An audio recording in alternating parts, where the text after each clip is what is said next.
Hi everyone, this is a solution to the problem that Maria asked earlier today in class. And basically she wanted to know if she has a start time, like I see right here, and a end time. She wanted to have a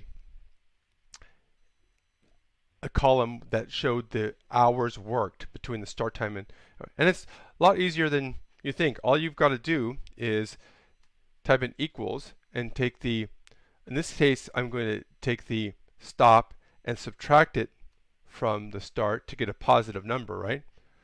And then once you've done that, what you're going to do is you're just going to reformat this to be in hours and seconds. And the way I'm going to do that, I'm going to right click, I'm going to click Format Cells,